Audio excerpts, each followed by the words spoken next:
ಗುರು ಶಿಷ್ಯರ ಆದ ನಂತರ ಕಾಟೇರ ಆದ ಬಳಿಕ ಇದೀಗ ಲ್ಯಾಂಡ್ ಲಾರ್ಡ್ ಚಿತ್ರಕ್ಕೆ ಆಕ್ಷನ್ ಕಟ್ ಹೇಳ್ತಾ ಇರುವಂತ ಜಡೇಶ್ ಅವ್ರು ನಮ್ಮ ಜೊತೆಗಿದ್ದಾರೆ. ಅವ್ರನ್ನ ಮಾತಾಡಿಸ್ತಾ ಹೋಗ್ತೀನಿ. ಗುರು ಶಿಷ್ಯದಲ್ಲಿ ಒಂದು ಮೋಡಿ ಮಾಡಿದ್ರಿ, ಕಾಟೇರದಲ್ಲಿ ಒಂದು ಹಳ್ಳಿ ಸೊಗಡಿನ ಕಥೆಯನ್ನ ಬರ್ದ್ರಿ, ಈಗ ಮತ್ತೆ ನಿರ್ದೇಶನದ ಒಂದು ಕೆಲಸ ಕೈ ಹಾಕಿರೋದು. ಎಷ್ಟರ ಮಟ್ಟಿಗೆ ಸಿನಿಮಾದ ಶೂಟಿಂಗ್ ಮುಗಿಯಿತು, ಯಾವ ಹಂತದಲ್ಲಿದೆ ಅಂತ? ಓಕೆ, ಶೂಟಿಂಗು ಆಲ್ಮೋಸ್ಟ್ ಒಂದು 70%, 60 to 70% ಆಗಿದೆ. ಇನ್ನೊಂದು 30% ಇದೆ. ಅದಾದರೆ ಆಲ್ಮೋಸ್ಟ್ ನಾವು ಮಾರ್ಚ್ ಮಿಡ್ ಒಳಗಡೆ ನಾವು 90% ಮುಗಿಸ್ಕೊಂತೀವಿ ವಿತೌಟ್ ಸಾಂಗ್ಸ್ ಬಿಟ್ಟು ಎಲ್ಲ ಮುಗಿದೋಗುತ್ತೆ. ಲ್ಯಾಂಡ್ ಲಾರ್ಡ್ ಅಂದ್ರೆ ಒಂದು ಭೂಮಾಲೀಕ ಅಥವಾ ಇಡೀ ಆಸ್ತಿ ಇರುವಂತ ವ್ಯಕ್ತಿ ಅಂತ.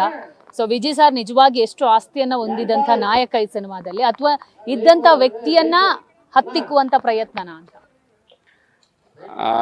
ಲ್ಯಾಂಡ್ ಲಾರ್ಡ್ ಒಟ್ಟಾರೆಯಾಗಿ ಇದು ನಾಯಕನ್ಗೆ ಅಂತ ಅಲ್ಲ, ಒಟ್ಟಾರೆ ಕತೆಗೆ ಪೂರ್ವಕವಾಗಿ ಅಂದ್ರೆ ಆ ಕಥೆಯಲ್ಲಿ ಎಲ್ಲಾ ಪಾತ್ರಗಳಿಗೂ ಇದು ಒಂದು ಕನೆಕ್ಟ್ ಇರುವಂತ ಒಂದು ಸಬ್ಜೆಕ್ಟ್ ಆಗಿರೋದ್ರಿಂದ ಲ್ಯಾಂಡ್ ಲಾರ್ಡ್ ಸೂಕ್ತ ಅಂತ ಇಟ್ಟಿದ್ದಾಯ್ತು. ಭೂ ಮಾಲೀಕ, ಭೂ ಒಡೆಯ ಅಂತಂದ್ರೆ ಏನು ತುಂಬಾ ಆಸ್ತಿ ಇಲ್ಲ, ಅವ್ನಿಗೆ ಎಷ್ಟಿದೆ ಅಷ್ಟಕ್ಕೆ ಅವನು ಒಡೆಯ, ಲ್ಯಾಂಡ್ ಲಾರ್ಡ್ ಅಂತಾನೆ ಅದೇ ಅರ್ಥ. ನೋಡೋಣ, ಲ್ಯಾಂಡ್ ಲಾರ್ಡ್ ಯಾರಿಗೋಸ್ಕರ ಹೋರಾಟ, ಇನ್ನು ತುಂಬಾ ಪ್ರಶ್ನೆಗಳು ಅದರಲ್ಲಿ ಸಿನಿಮಾದಲ್ಲೇ ಆನ್ಸರ್ ಸಿಗುತ್ತೆ. ರಾಚಯ್ಯ ಅನ್ನುವಂತ ಪಾತ್ರವನ್ನ ವಿಜಯ್ ಸರ್ ಮಾಡ್ತಾ ಇದ್ದಾರೆ ಅಂತ ಇವಾಗ ಹಬ್ಬಿರುವಂತದ್ದು. ಸೊ ಅದು ಹೌದಾ ಪಾತ್ರ? ಜೊತೆಗೆ ರಾಚಯ್ಯ ಯಾವ ರೀತಿ ಅಲ್ಲಿಯ ಹಳ್ಳಿಯ ಜನರನ್ನ ಸೇವ್ ಮಾಡ್ತಾರೆ ಅಂತ? ಇದು ಜನಗಳನ್ನ ಸೇವ್ ಮಾಡುವಂಥದ್ದು ಅಥವಾ ಜಾತಿ ವ್ಯವಸ್ಥೆ, ಅನ್ಟಚಬಿಲಿಟಿ ಆ ಥರದ್ದು ಸಿನಿಮಾ ಅಲ್ಲ ಇದು. ಅದು ಬಿಟ್ಟು ಬೇರೆ, ಅಂದರೆ ಅವನು ರಾಚಯ್ಯನ ಬದುಕಿನ ಒಂದು ಹೋರಾಟ.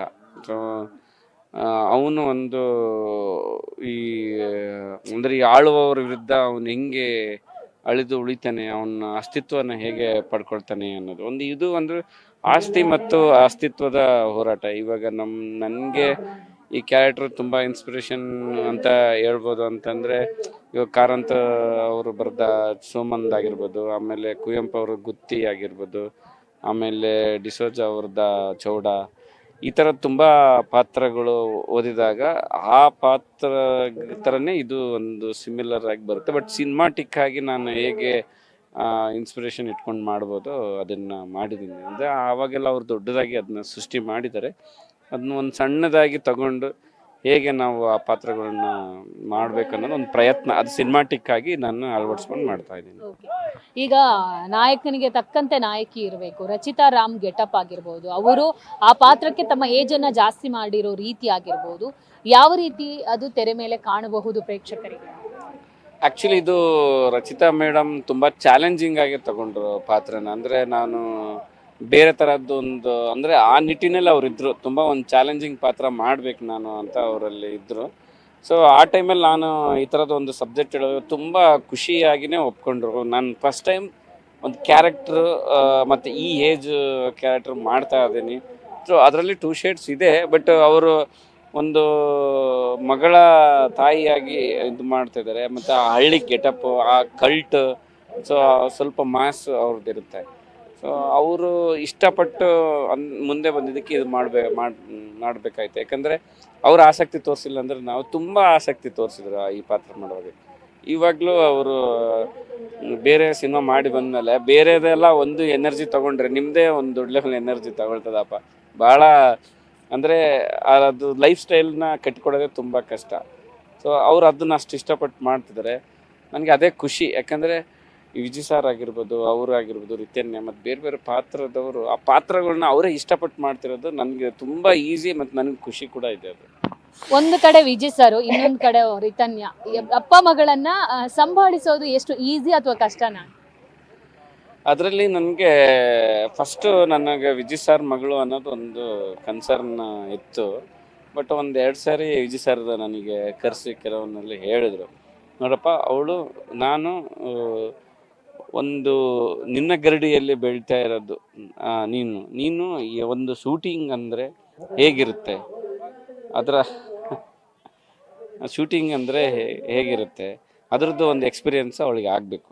ಒಂದು ಕಾಮನ್, ಒಂದು ಹೊಸ ಹುಡುಗಿ, ಹೊಸ ಪ್ರತಿಭೆ ಇಂಡಸ್ಟ್ರಿ ಬಂದ ಏನು ಸ್ಟ್ರಗಲ್ ಮಾಡಬೇಕು ಆ ವಿಚಾರಗಳಲ್ಲಿ ನೀನು ಯಾವುದೇ ರೀತಿಯಲ್ಲಿ ಕಾಂಪ್ರಮೈಸ್ ಆಗಂಗಿಲ್ಲ. ಅವಳು ಎಷ್ಟು ಟೇಕ್ ಆದರೂ ತಗೋಬೋದು, ಎಷ್ಟು ಇದಾದರೂ ಮಾಡ್ಬೋದು. ಮತ್ತು ವೆಯ್ಟಿಂಗ್ ಅಂದರೆ ನಾವು ಬೆಳಿಗ್ಗೆ ಕರೆದು ಸಾಯಂಕಾಲ ನಾವು ಶಾರ್ಟ್ಸ್ ತೆಗಿತೀವಿ, ಯಾಕೆ ಮುಂಚೆಗೆ ಆ ಥರದ್ದು ಏನಿಲ್ಲ. ಎಲ್ಲವೂ ನೀನು ಹೊಸಬ್ರು ಹೇಗೆ ಟ್ರೀಟ್ ಮಾಡ್ಬೇಕು ಆ ಟ್ರೀಟ್ ಮಾಡಬೇಕು, ಅವಳು ಕಲೀಲಿ ಅಂತ ಅವ್ರು ನನ್ನನ್ನು ಹೇಳ್ದಾಗಿಂದ ನಾನು ಅದನ್ನು ಹೌದು ನನಗೊಂದು ಜವಾಬ್ದಾರಿ, ಒಂದು ಬಂದ್ಬಿಟ್ಟು ಈಸಿಯಾಗಿ ಮಾಡಿ ಹೋದ್ರೆ ಯಾರ ಹತ್ರ ಮಾಡಿದ್ರೆ ಈ ಜಡೇಶ್ ಅವ್ರ ಹತ್ರ ಮಾಡಿದ್ರೆ ಅದು ಒಂದು ಈಸಿ ಆಗಬಾರ್ದು, ಅವರು ಎಲ್ಲ ಎಕ್ಸ್ಪೀರಿಯನ್ಸ್ ಆಗಬೇಕು ಅಂತ ವಿಜಯ್ ಸರ್ ಹೇಳ್ದಂಗೆ ನಾನು ಫಾಲೋ ಮಾಡ್ತಾ ಇದ್ದೀನಿ.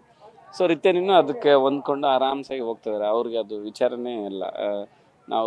ನಾನು ಬೇಡ ಒಂದು 12 ಗಂಟೆ ಅಂದರೂ ಬೆಳಿಗ್ಗೆ ಬಂದು ನಮ್ಮ ಜೊತೆ ಇದ್ದು ಶೂಟಿಂಗ್ ನೋಡಿಕೊಂಡು ಮತ್ತು ಅವ್ರು ಬೇಕಾದ್ರೆ ರೆಡಿಯಾಗಿ ಆರಾಮ್ಸಾಗಿ ಹೋಗ್ತಾರೆ ಅವರು. ಸೊ ಸಿನಿಮಾ ನಿಮ್ಮ ವಿಚಾರವಾಗಿ ಪ್ರೊಡ್ಯೂಸರ್ ಅಂತ ಹೇಳ್ತಾರೆ, ಪ್ಯಾನ್ ಇಂಡಿಯಾ ಇದು ಡೈರೆಕ್ಟರ್ ಆಗಲ್ಲ, ಪ್ಯಾನ್ ವರ್ಲ್ಡ್ ಆಗ್ತಾರೆ ಇವರು ಮುಂದಿನ ದಿನಗಳಲ್ಲಿ ಅಂತ. ಈ ಬ್ಲೆಸ್ಸಿಂಗ್ ಅವರು ಒಂದು ಪ್ರೀತಿ ವಿಶ್ವಾಸದಿಂದ ಹೇಳ್ತಾರೆ. ಇಲ್ಲ, ನಂದೇನಂದರೆ ನಾನು ಮೂಲತಃ ಹಳ್ಳಿಯಲ್ಲೇ ಹುಟ್ಟಿ ಅಲ್ಲೇ ಓದಿ ಅಲ್ಲೇ ಬೆಳೆದು ಬಂದಿದ್ದು.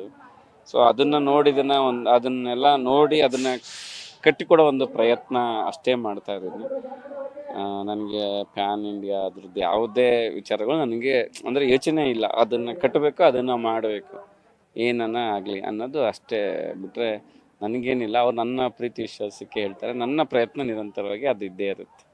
ಇನ್ನೊಂದು ವಿಚಾರ, ಈಗ ಸಿನಿಮಾದ ಬಗ್ಗೆ ಈಗಾಗಲೇ ಎಲ್ಲ ತಯಾರಿಗಳು ನಡೀತಾ ಇದೆ. ಈ ಸಿನಿಮಾ ಜನರಿಗೆ ಎಷ್ಟು ಸೆಳೆಯುತ್ತೆ, ಕಾಡುತ್ತೆ, ಜೊತೆಗೆ ಈ ಸಿನಿಮಾಕ್ಕಾಗಿ ನೀವು ಎಷ್ಟು ಕಷ್ಟ ರಿಸರ್ಚ್ ಮಾಡಿದ್ದೀರಾ? ಈ ಸಿನಿಮಾ ಸ್ವಲ್ಪ 30+ ಇದ್ದವ್ರಿಗೆ ಅವ್ರ ಕಾಲಘಟ್ಟನ ನೆನೆಸುತ್ತೆ. ಮತ್ತು ಈಗಿನ ಜನ್ರೇಷನ್ಗೆ ನಮ್ಮ ಇತಿಹಾಸ, ಹಿಸ್ಟ್ರಿ ಈ ಥರದ್ದೆಲ್ಲ ಹಾಗೆ ನಾವು ಇಷ್ಟು ಸೌಲಭ್ಯಗಳನ್ನು ಹೊಂದ್ಕೊಂಡು ಹೀಗಿದ್ದೀವ ಅಂತ ಒಂದು ಅವರಿಗೆ ಕನೆಕ್ಟ್ ಆಗುತ್ತೆ. ಸೊ ಮತ್ತು ಅದ್ರ ಜೊತೆ ಮನೋರಂಜನೆಯೂ ಅವ್ರಿಗಿರುತ್ತೆ. ಸೊ ಅದಕ್ಕೋಸ್ಕರ ಎಲ್ಲ ವರ್ಗದವ್ರಿಗೂ ಇದು ತುಂಬ ಸೂಕ್ತವಾದ ಒಂದು ಸಬ್ಜೆಕ್ಟ್. ಅಂದರೆ ಈ ನಮ್ಮ ಸಿನಿಮಾ ಎಂಟರ್ಟೈನ್ಮೆಂಟ್ ಜೊತೆ ಅದನ್ನು ನೋಡಿದರೆ ಅವನು ಎಷ್ಟೋ ಸೋಷಿಯಲ್ನ ಓದ್ದಂಗೆ ಆಗುತ್ತೆ. ಇಲ್ಲೇನು ವಿಷಯನೇ ಇಲ್ಲ. ಯಾಕೆ ಅದನ್ನು ಲಾಸ್ಟ್ ಟೈಮ್ನು ಕಾಟೇರ ಆಗಿರ್ಬೋದು, ಅದು ಅದ್ರದ್ದು ಆಗುವಗಳನ್ನೆಲ್ಲ ಹೇಳ್ತಾ ಹೋದ್ವಿ. ಇದರಲ್ಲೂ ಕೆಲವು ವಿಚಾರಗಳು, ಕೆಲವು ಪದ್ಧತಿಗಳನ್ನ ನಾವು ಹೇಳ್ತಾ ಹೋಗ್ತೀವಿ. ಬಟ್ ಇಲ್ಲಿ ನಾನು ಯಾವುದೇ ಇಸಮ್ಗಳನ್ನ ಹೇಳಲ್ಲ, ಕ್ಯಾಸ್ಟಿಸಮ್ ಅದು ಬಿಟ್ಟು ಬೇರೆ ಏನೋ ಹೇಳಕ್ಕೆ ಹೊರಡ್ತಾ ಇದೆ. ಕೊನೆಯದಾಗಿ ಇವತ್ತಿನ ಶೂಟಿಂಗ್ ಯಾವ ವಿಚಾರವಾಗಿ ನಡೀತಾ ಇದೆ? ಸೊ ವಿಜಯ್ ಸರ್ ಇದರಲ್ಲಿ ಏನು ಪಾತ್ರವಾಗ್ತಾರೆ? ಇವತ್ತಿನ ಇದು ನಮ್ಮ ಕಾಲದಲ್ಲಿ ಒಂದು ಸಂತೆ, ಅಂದರೆ ಈ ದನಗಳನ್ನ ಒಂದು ಮಾರೋದು, ಕೊಡೋದು ತಗೊಳ್ಳೋದು ವಿಚಾರಗಳು ಒಂದು ಸಂತೆ ಅಂತ ಇವಾಗಲೂ ನಡೆಯುತ್ತೆ, ನಮ್ಮ ಹಳ್ಳಿಗಳಲ್ಲಿ ನಡೆಯುತ್ತೆ. ಅಲ್ಲಿ ಒಂದು ಸಂತೆ ಮಾರ್ಕೆಟಲ್ಲಿ ಒಂದು ಆ್ಯಕ್ಷನ್ ಬ್ಲ್ಯಾಕ್ ಮಾಡ್ತಾ ಇದ್ದೀವಿ. ಕಾರಣ ಸಿನಿಮಾ ಬಂದೇ ನೋಡ್ಕೋಬೇಕು, ತುಂಬ ಇಂಪಾರ್ಟೆಂಟ್ ಕಾರಣ ಇದೆ. Okay, thank you sir and all the best. ನೋಡಿದ್ರಲ್ಲ, ಇದಿಷ್ಟು ಜಡೇಶ್ ಅವರ ಮಾತಾಗಿತ್ತು. ಕ್ಯಾಮರಾ ಪರ್ಸನ್ ಸಂದೇಶ್ ಜೊತೆ ದೀಪಿಕಾ, ಪವರ್ ಟಿವಿ ಬೆಂಗಳೂರು.